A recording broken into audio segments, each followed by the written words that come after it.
repetitivo, ¿no? Y es involuntario, no está condicionado por la conciencia, que resulta de una descarga neuronal excesiva. Es decir, es una hiperexcitación neuronal, la cual va a producir que nosotros presentemos unos movimientos, pueden ser, la gran mayoría son tónico-clónicos, eh,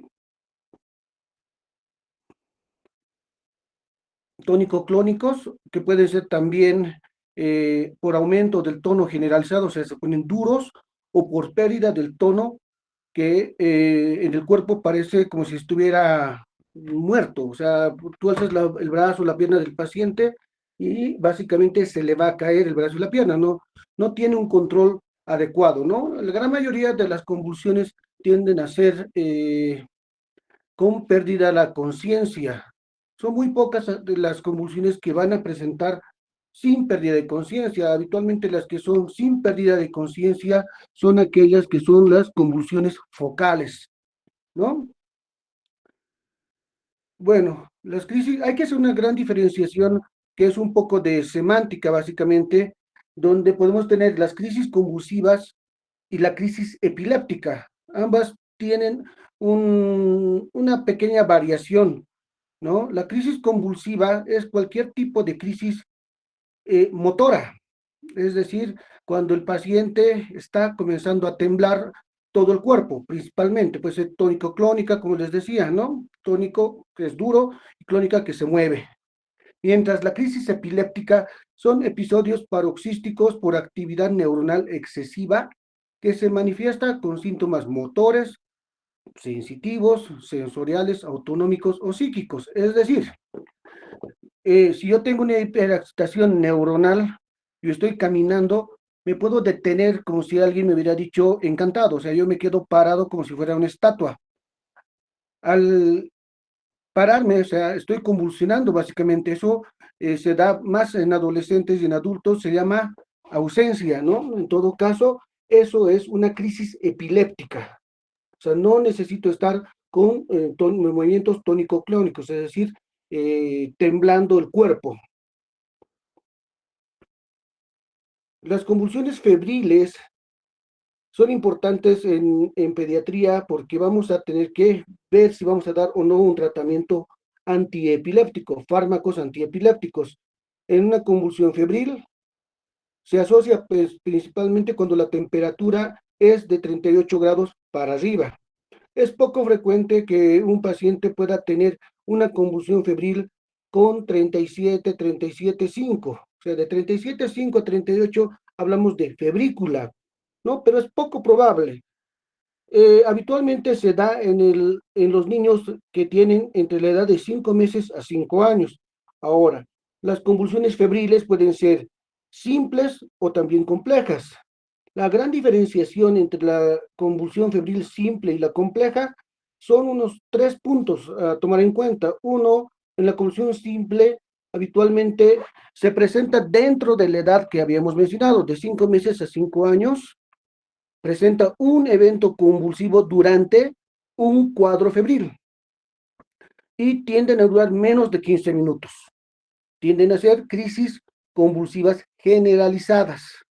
Mientras en la convulsión febril compleja sale del rango de edad, puede ser antes de los 5 meses o posterior a los 5 años. Duran más de 15 minutos, pueden ser crisis convulsivas focales, y se van a presentar 2 o más crisis convulsivas durante un cuadro febril. Esa es la diferencia entre crisis convulsiva febril y compleja. Habitualmente la convulsión febril compleja, si tiene ya después de las convulsiones alguna focalización, eh, puede estar hablándonos del principio de una epilepsia, ¿no? Pero eso ya más adelante se puede determinar con un electroencefalograma.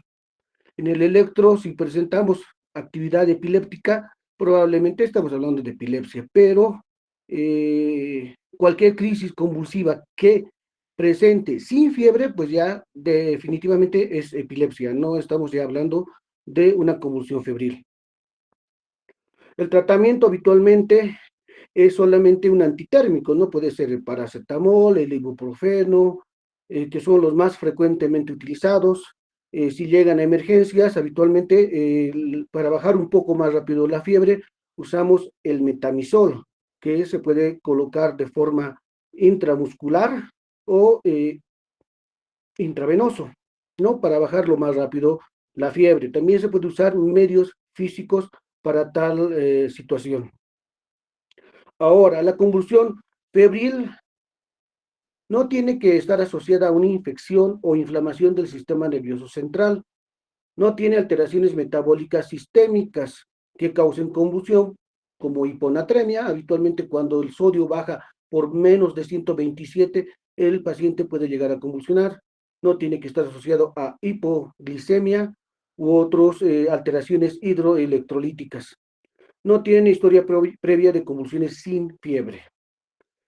Ahora, el estado epiléptico, hay varias definiciones. Una definición que se hizo en 1981 por la Liga Internacional contra la Epilepsia, la ILAE, International League Against Epilepsy, la define como una convulsión prolongada por más de 30 minutos o convulsiones recurrentes sin recuperación del estado de conciencia.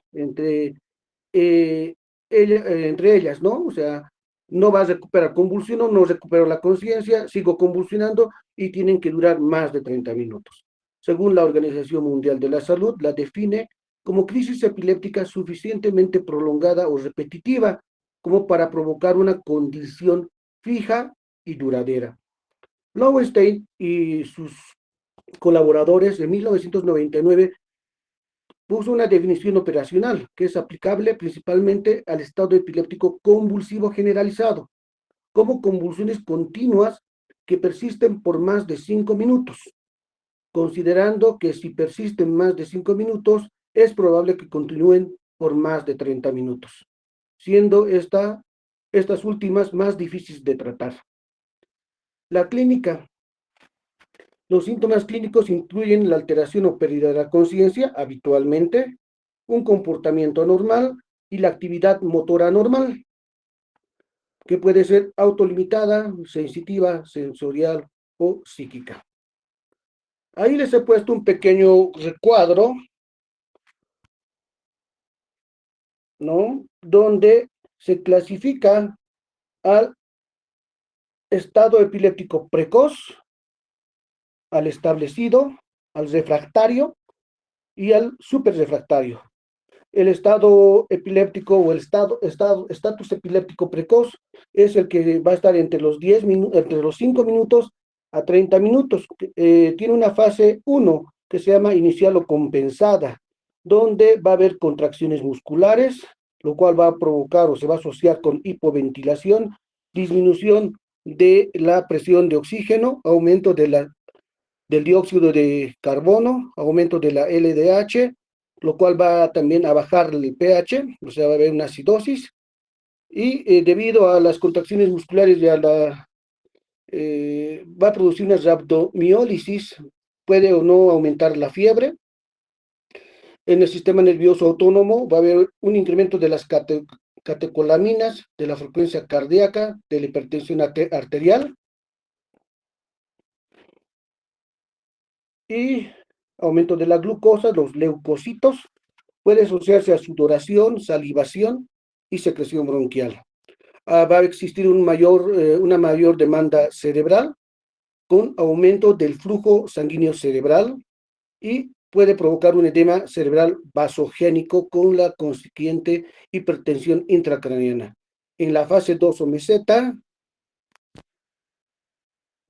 un ratito, en la fase 2 o meseta, a ver, esta así.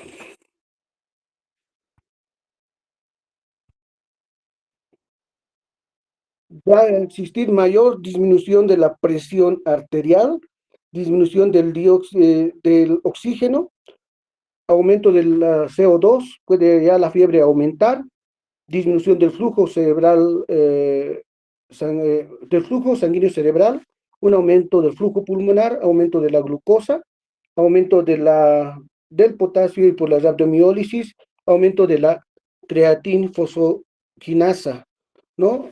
Dando un estado metabólico cerebral descompensado. Y en la fase 3 de descompensación ya va a existir taquicardia, insuficiencia cardíaca, congestiva, neumonía, mioglobinuria, una hipotensión, arritmia, apneas, o sea, ya va a haber una descompensación muy franca, donde el estado metabólico cerebral está descompensado, lo cual puede crear edema, hemorragia, hipoxia y a la hipoxia secundariamente una isquemia cerebral, lo que va a llevar a un paro cardiorrespiratorio,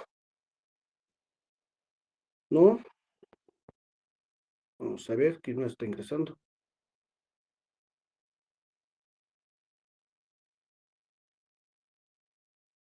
Yo creo que nadie más ingresó, ¿no? Ok, continuando, entonces, el enfoque básicamente, cuando un paciente tiene una convulsión, es determinar si esto se trata de una primera convulsión febril o es una primera convulsión no febril, ¿no? Entonces, ni bien el paciente llegue a emergencias, lo que primero tenemos que hacer es, aparte de hacer los primeros manejos, que sería la oxigenación para evitar la hipoxemia, ¿no? O sea, la colocación de oxígeno, que puede ser por bigotera, habitualmente, ¿no? O mascarilla si es muy necesario, pero es poco frecuente, es por bigotera habitualmente, y tomarle la temperatura para saber si tiene o no tiene fiebre. Si tiene fiebre, podemos estar diciendo que probablemente es una convulsión febril y que con antitérmicos podría remitir. Obviamente es un poco complicado eso porque los niños pueden enfermarse por uno u otro motivo, lo cual condiciona de que tenga fiebre y pueda presentar convulsiones. O sea, no todos los eventos que tenga fiebre va a convulsionar. No es necesario que la fiebre llegue a 40 grados, ¿no? O sea, ya con 38 ya pueden convulsionar si está el paciente predispuesto a tener estos eventos. Eh, y obviamente, pues hay que monitorizarlo al paciente, ¿no? Si estamos seguros de que es una convulsión, pues simplemente es tomarle saturación, que esté saturando más de 85%, el estado de conciencia puede estar alterado y un paciente que ha convulsionado pues tiende a estar dormido, o sea, somnoliento. No es una creencia de los papás que si convulsiona hay que despertarlo al paciente. No es tan cierto, el paciente puede estar dormido porque la hiperexcitación neuronal hace de que el paciente esté cansado, entonces puede descansar, ¿no? Nosotros como médicos tenemos que evitar que esto tenga una hipoxemia al colocarle el oxígeno suplementario por bigotera, ¿no? Y si tienen miedo, pueden hacerle una saturación con un oxímetro de pulso para ver que esté saturando más de 85%. En estado epiléptico, habitualmente el tratamiento se inicia con diazepam. Si nosotros contamos con una vía intravenosa, el diazepam se coloca habitualmente a 0,3 miligramos kilodosis, ¿no? Se puede esperar hasta 5 minutos, pero en caso de que continuara convulsionando, se puede volver a colocar una segunda dosis, evitando de pasar de 10 miligramos en total. Ahora, si contamos con una, que no se, perdón, si no contamos con una vía intravenosa, se podría colocar de forma rectal, o sea, por vía rectal. Y en este caso se maneja de 0,3 a 0,5 miligramos kilodosis. De persistir las convulsiones después de los 5 minutos o de la segunda dosis de diazepam, se puede comenzar como una segunda línea con impregnación de un antiepiléptico. Habitualmente el más conocido es la difenilidantoína, que sería la fenitoína en realidad, ¿no? O el fenobarbital, ¿no? La fenitoína o el fenobarbital se puede impregnar con una dosis de 10 a 15 miligramos kilo minuto, ¿no? Esto significa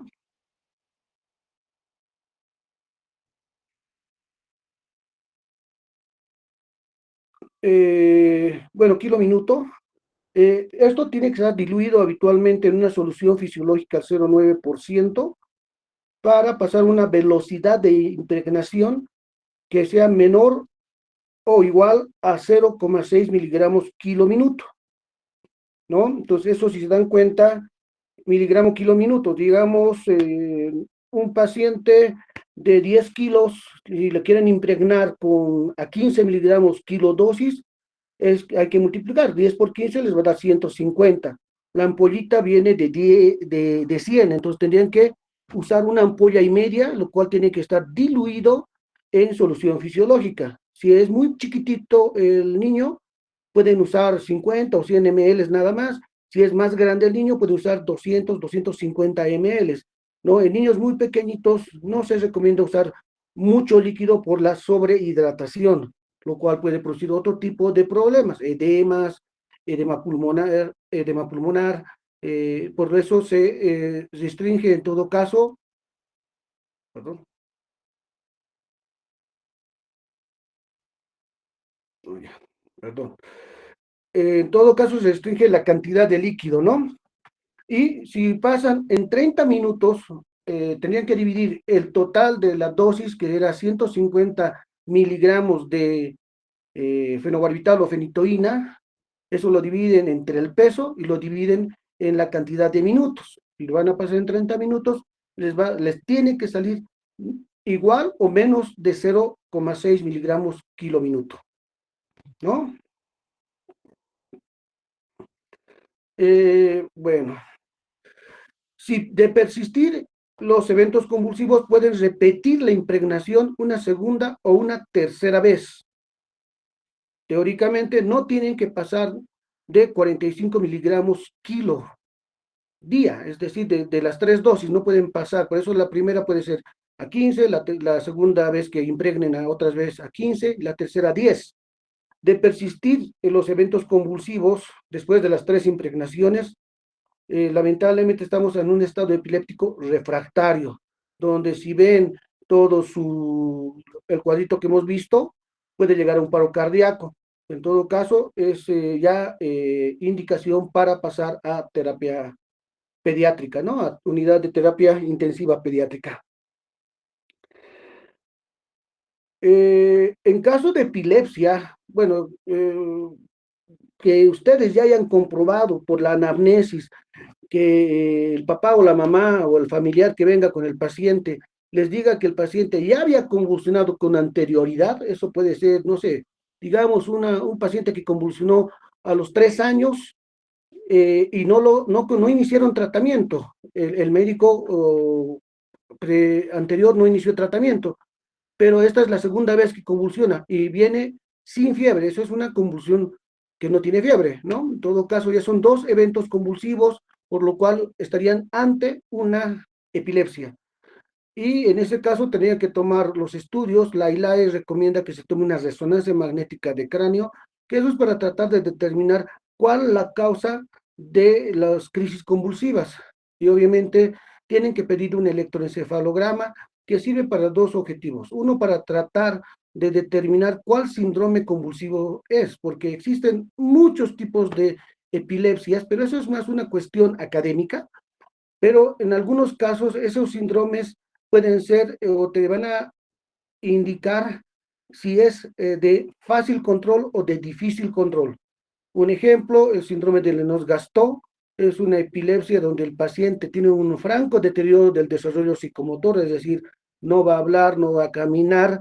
Las crisis son muy variadas, pueden ser tónico-clónicas, tónicas, atónicas, mioclonías, y habitualmente son de muy, pero muy difícil control. Entonces, en este tipo de pacientes se utilizan 3, 4 antiepilépticos y en algunos casos, cuando no se controla todavía con el uso de 4 antiepilépticos, pues son candidatos para la cirugía de epilepsia, que en algunos países se realiza. Acá en Bolivia son pocos los profesionales que realizan una cirugía de epilepsia, ¿no? O sea, considerando de que nosotros conocemos que tenemos crisis convulsivas focales y otras generalizadas, primera cirugía de epilepsia es cortar al cerebro en dos, o sea, partirlo en dos, pasar por el cuerpo calloso, eso se llama callosotomía, ¿no? Eso porque la gran mayoría de las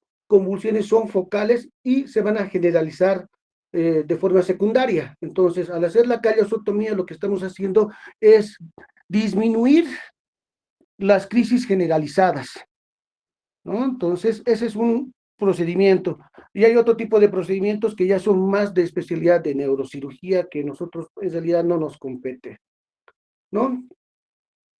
Otro, lamentablemente, otro problema que les va a ser muy frecuente es el trauma craneoencefálico, que se define como una lesión directa de las estructuras craneales, encefálicas, o sea, el cerebro, y o meningias, que se presenta como consecuencia de un efecto mecánico que provoca un agente físico externo y que puede generar un deterioro funcional del contenido craneal, ¿no?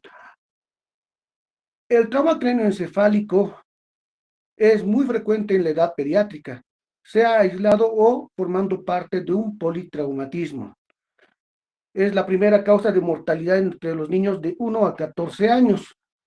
La OMS indica de que eh, cada hora existen 100 niños que pueden sufrir un trauma craneoencefálico por hora, ¿no? Y de estos 100 pueden morir hasta 10, o sea, por horas, me parece un montón, ¿no? Pero eso es algo de teoría nada más.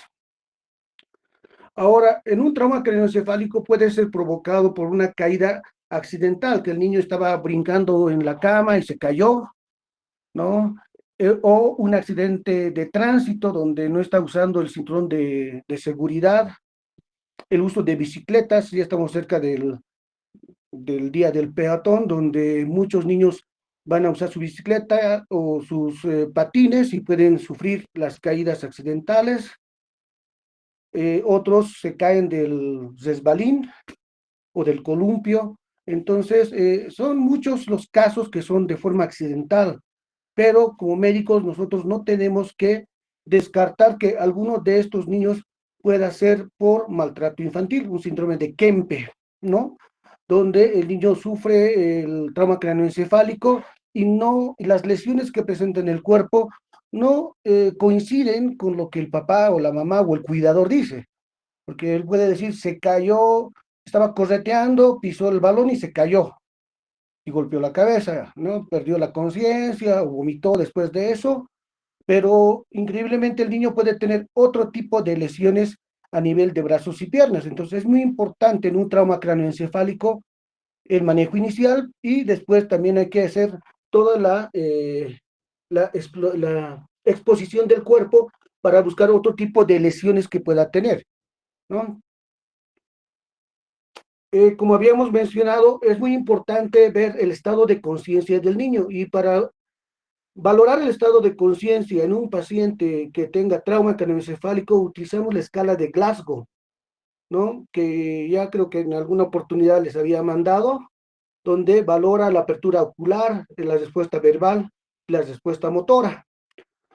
En lactantes menores se utiliza la escala de Glasgow modificada, porque los niños menores, o sea, los lactantes, que son menos de 2 años, ¿no? Que puede ser lactante menor o mayor, a veces no hablan, pues balbucean, son, no vamos a esperar una respuesta verbal como tal, sino tiene que ver balbuceo y todo aquello. Por eso en ellos se puede usar la escala de Glasgow modificada, que muchos no se la saben de memoria, no es así como que tienen que sabérselo de memoria la escala de Glasgow modificada, pero podrían tenerlo como una tarjetita que les va a hacer recuerdo eso en algún momento, ¿no? O sea, siempre hay que tener algunas tablitas porque puede que no se lo aprendan de memoria o en el momento de estrés que llega un paciente, puedes tener algún error. En todo caso, es mejor tenerlo a veces en una tablita para que puedan ir viendo con esta tablita, ¿no? El trauma craneoencefálico se puede clasificar básicamente de acuerdo al número, ¿no? La escala, el puntaje mínimo de la escala es de 3 y el máximo de 15. No hay un Glasgow de 2, de 1 ni de 0, ¿no? Lo mínimo es 3. El TEC leve o el trauma craneoencefálico leve, el Glasgow tiene que estar entre 13 y 15, el TEC moderado entre 9 a 12 y el trauma craneoencefálico severo o grave de 3 a 8. En un trauma craneoencefálico habitualmente va a haber una lesión primaria y una lesión secundaria. La lesión primaria se produce principalmente por las fuerzas mecánicas en el momento de la lesión, que puede producir distorsión o destrucción de tejido. Esto llámese fracturas, hematomas, ¿no? El principal hematoma que ustedes van a ver, que te puede decir que el golpe ha sido bastante considerable, es lo que nosotros llamamos como chinchón, ¿no? O chichón, creo que dicen otros, que es un acúmulo de sangre entre el tejido, entre la piel y el tejido óseo, ¿no? Ese tipo de chinchones se llama en neurología o en medicina de emergencia hematoma subgaleal, ¿no? Y ese tipo de hematomas no se tiene que drenar, o sea, no hay que pinchar y sacar la sangre. Eso puede, si hacen eso, pueden condicionar algún tipo de infección local, inclusive pueden provocar hasta una meningitis, entonces está prohibido eso. La sangre que está, el hematoma subgaleal, se va a absorber, pero puede tardar hasta meses, un mes por lo menos, en absorberse ese sangrado, ¿no? La lesión secundaria se produce por mecanismos complejos que van a producir la muerte celular, ¿no? Pueden ser por eventos celulares y bioquímicos posteriores a la lesión primaria. Esta lesión o muerte o la apoptosis neuronal se puede producir por edema y por isquemia. Habitualmente, las principales causas de lesión secundaria son la hipoxia y la hipotensión, ¿no? Si un niño se cayó, se hizo una herida, no sé, una fractura en algún hueso importante o una herida en un vaso, en una arteria, ha perdido bastante sangre, lo cual va a condicionar de que tenga hipotensión. Y al tener hipotensión, pues no va a haber un buen transporte de oxígeno a nivel cerebral, el flujo sanguíneo cerebral va a disminuir, lo cual puede provocar áreas de isquemia. Y estas áreas de isquemia pueden provocar la apoptosis o la muerte neuronal. Entonces, tenemos que tratar de evitar este tipo de situaciones dando una buena oxigenación, es decir, manteniendo la oxigenación adecuada, una normotermia adecuada y si está hipotenso, pues usar las medidas necesarias como para subir la presión, ¿no? Si es necesario, la colocación de sueros cristaloides o sangre en algún caso necesario. Ahora, como ustedes saben, el cerebro también tiene una autorregulación. Si yo tengo un trauma craneoencefálico donde tengo un edema cerebral, tengo que mantener lo que nosotros llamamos la doctrina de Monroe-Kelly, donde te dice que el cráneo es una cavidad, compartimiento cerrado, que va a estar formado por tres componentes principalmente, 80% que es el cerebro, 10% que es la sangre y 10% que es el líquido cefalorraquídeo. Y este es un mecanismo de autorregulación para mantener la presión intracraneal adecuada, ¿no? Una buena perfusión, una buena oxigenación. Por ejemplo, si yo tengo un tumor en la cabeza, se va a alterar estos porcentajes, ¿no? Entonces, la regulación o la doctrina de Monroe-Kelly lo que te dice es de que para mantener la presión intracraneal adecuada, va a disminuir la producción de líquido cefalorraquídeo de inicio y también va a disminuir pues el retorno venoso, o sea, la cantidad de sangre que va a llegar a la cabeza. Eso para tratar de mantener este equilibrio de los porcentajes del cerebro, del líquido cefalorraquídeo, de la sangre que tenemos en el cráneo. Ahora, si aumenta la presión intracraneana, ya sea porque estamos con un edema cerebral importante, esto puede provocar pues algunas eh, herniaciones que pueden llevar a la muerte del paciente, ¿no? Eh, una de las que principalmente lleva más rápido al fallecimiento del paciente es la herniación de las amígdalas, donde podemos ya ver un signo que se llama triada de Cushing. En la triada de Cushing, que esto entra en muchos exámenes de residencia y todo, se va a componer de hipertensión, de bradicardia y una respiración anormal. Este signo ya es un signo tardío de una herniación inminente. Si esto pasa, prácticamente tu paciente ya está a punto de fallecer, de morir, ¿no? Lo que nosotros tenemos que mantener en el cerebro y la doctrina de Monro Kelly trata de hacer es mantener la presión de perfusión cerebral. ¿Qué es la presión a la cual las células son perfundidas? O sea, las células neuronales son perfundidas y es un importante indicador del flujo sanguíneo cerebral. Esta presión de perfusión cerebral la puedes calcular con la presión arterial media menos la presión intracraneana, ¿no? La presión de perfusión cerebral es para evitar la isquemia cerebral. En los adolescentes y adultos tiene que estar más de 70 milímetros de mercurio, en los niños de 50 a 60 milímetros de mercurio y en los lactantes de 40 a 50 milímetros de mercurio. Dentro de las manifestaciones de un trauma cráneoencefálico los niños pueden tener vómitos, dolor de cabeza, agitación o irritabilidad, alteración de la conciencia, por eso es importante el Glasgow, determinar para también saber el grado. Pueden presentar amnesia, desorientación, estar confusos, presentar convulsiones y fracturas de base de cráneo. Más adelante he puesto dos signos de fracturas de base de cráneo, ¿no? Que en un momento les digo cómo se llaman.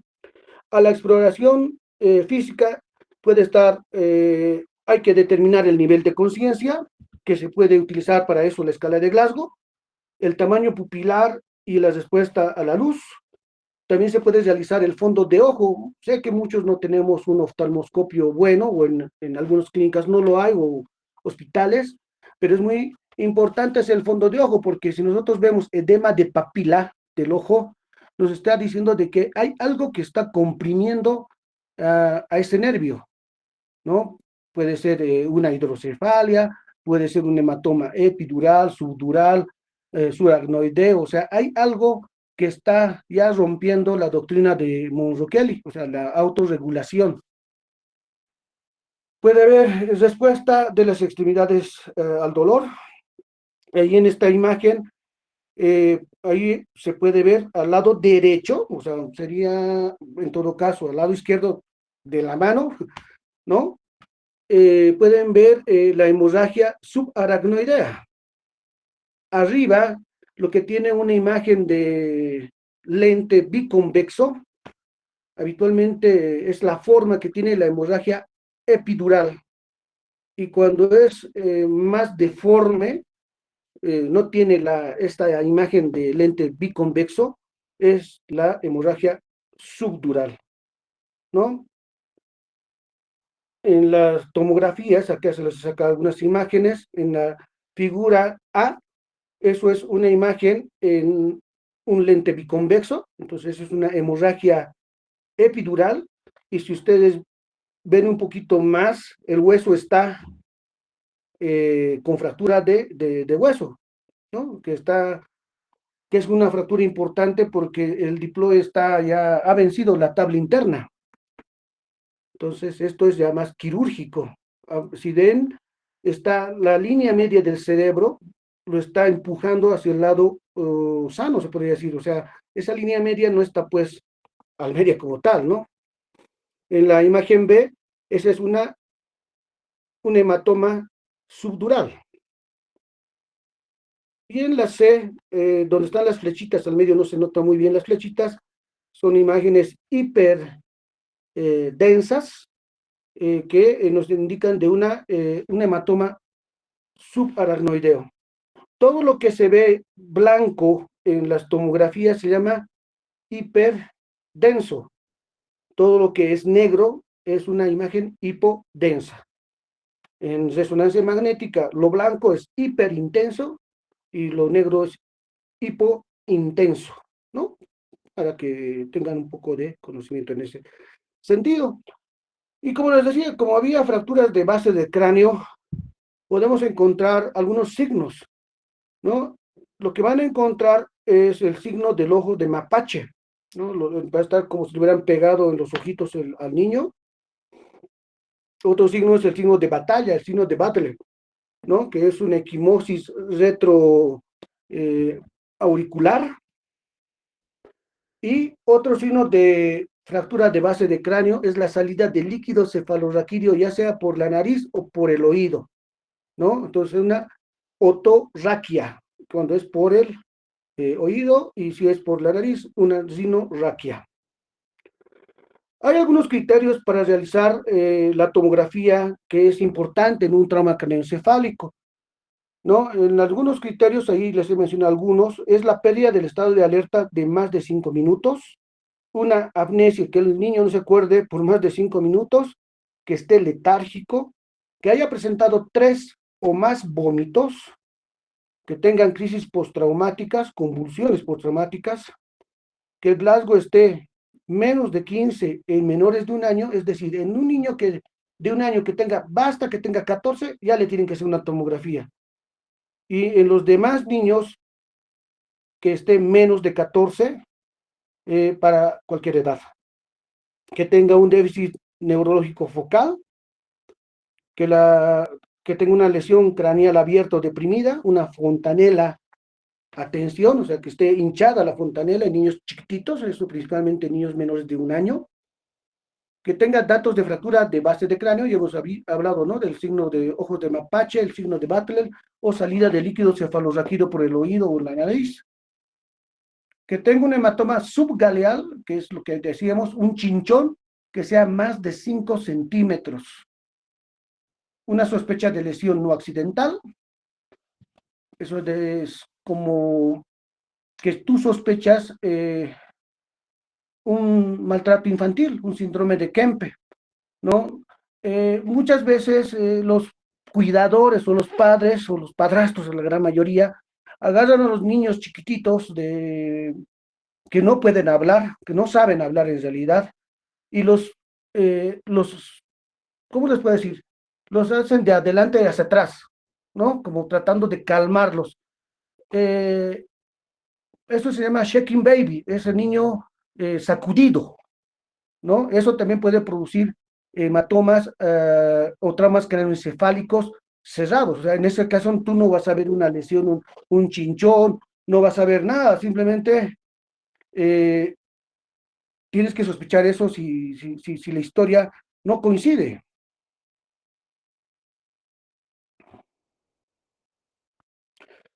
Bueno, en esos casos sí o sí tienes que tomarle una tomografía de cráneo. Ahora veamos de los grados, ¿no? En el TEC leve, donde básicamente el paciente va a presentar dolor de cabeza que es leve, va a presentar menos de 3 vómitos, se puede contar 1 o 2 veces, a veces se golpea la nariz, la sangre ingresa a cavidad gastrointestinal, lo cual puede provocar un vómito y no por eso le vas a tomar una tomografía o te vas a asustar, ¿no? Pero ya han visto los criterios de tomografía, es 3 o más vómitos, entonces sí tienes que tomarle la tomografía. Y obviamente si es leve no tiene pérdida de conciencia, ¿no? Entonces ahí ya tienes un riesgo mínimo de complicaciones, lo cual no amerita un tratamiento intrahospitalario, o sea, no tendrías por qué internarlo, ¿no? Mandarlo a la casa con algún analgésico, puede ser paracetamol, ibuprofeno, e indicar a los padres que tienen que estar en observación 24 horas en su domicilio. Obviamente, si lo vas a mandar al paciente, tiene que estar con un Glasgow 15 de 15, eh, que no tenga ningún tipo de lesión visible, digamos, o que tenga un chinchón menos de 5 centímetros, pero le tienes que dar también los datos de alarma, ¿no? Si le indicas al papá que si el paciente comienza a vomitar más veces, inmediatamente tiene que retornar al hospital para hacerle una tomografía, que si presenta convulsiones, lo propio, ¿no? Entonces, dar los signos de alarma como para que el padre retorne. Obviamente, si digamos es un paciente que vino desde la Asunta, porque hay pacientes que vienen de lejos, ¿no?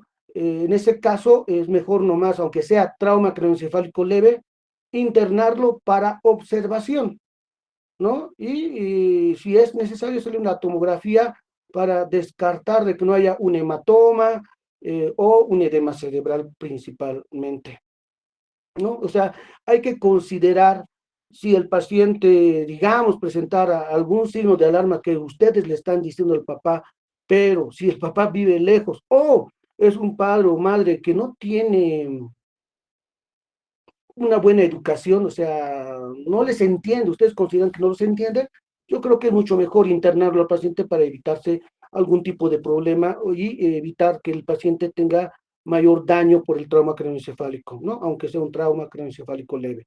Obviamente, un trauma craneoencefálico moderado y uno grave tendrán que internarse. El moderado puede estar internado en piso y el grave, sí o sí, tiene que estar internado en terapia intensiva. Dentro de las medidas generales de tratamiento, va a ser la elevación de la cabeza a 30 grados con la posición de la cabeza neutra, lo cual está evitando que haya un mayor retorno sanguíneo, o sea, que haya un aumento de la presión intracraneana a nivel del cerebro.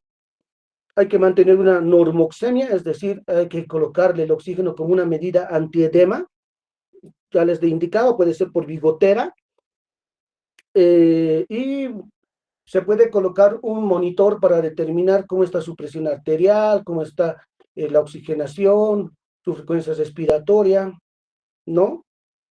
Y obviamente mantener la normotermia, que no esté pues con fiebre.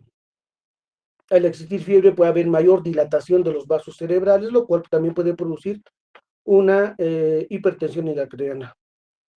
Mantener un equilibrio ácido-base adecuado y una buena sedación o analgesia, porque si el niño tiene mucho dolor va a comenzar a llorar y el llorar también puede aumentar la presión intracraniana, ¿no? Lo cual nos puede dar disminución del flujo sanguíneo cerebral, lo cual va a condicionar de que llegue menos oxígeno y menos sangre, produciendo áreas de necrosis o áreas isquémicas, ¿no? Y eso es lo que en trauma craneoencefálico tenemos que evitar, es decir, la instauración de lesiones secundarias.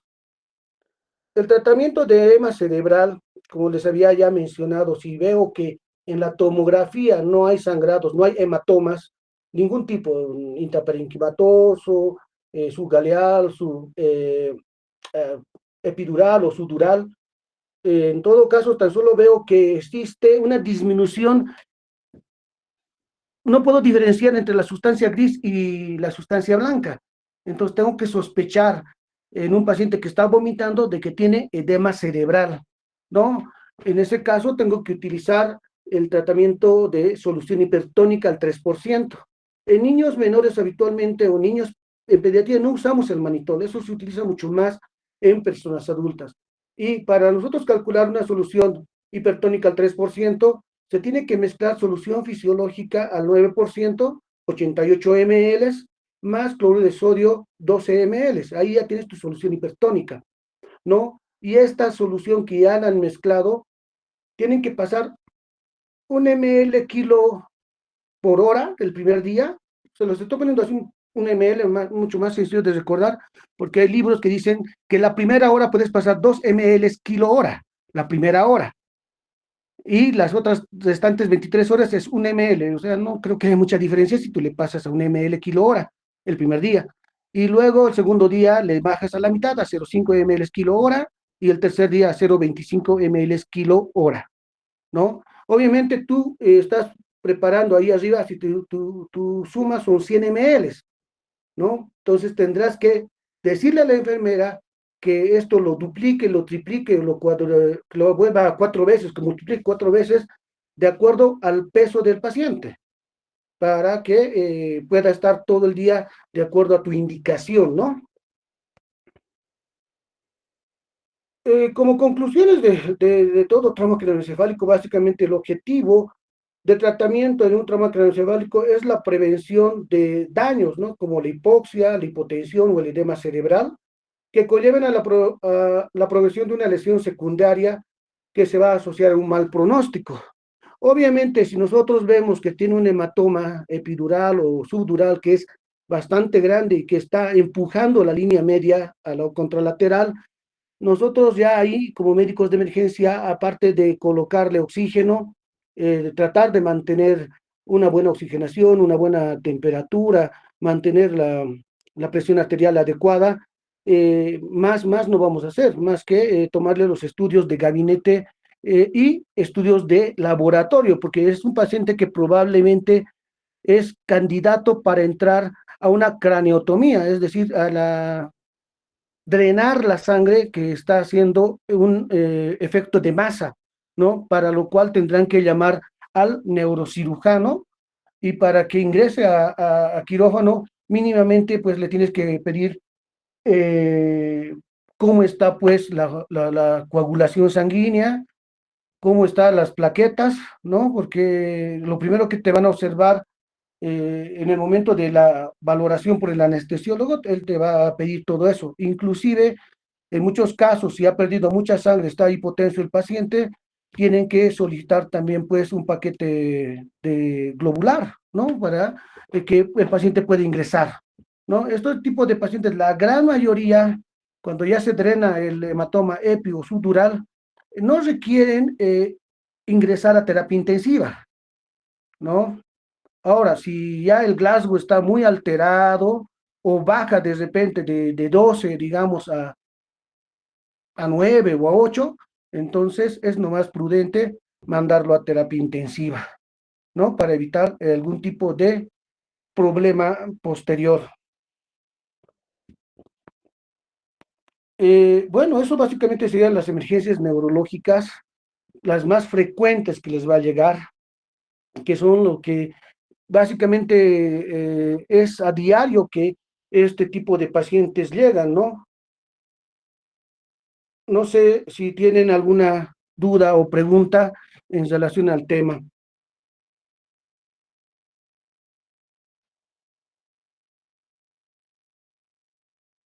No sé si tienen alguna duda en ese sentido.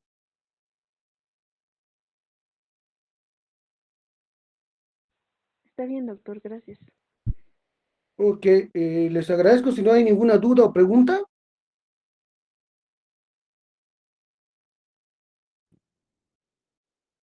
bueno, creo que no. De todas maneras, también ya la presentación la pasé al grupo, ¿no? Pueden revisarla. Y estoy para cualquier duda. Tienen mi número telefónico, podemos charlar, no hay ningún problema en ese sentido.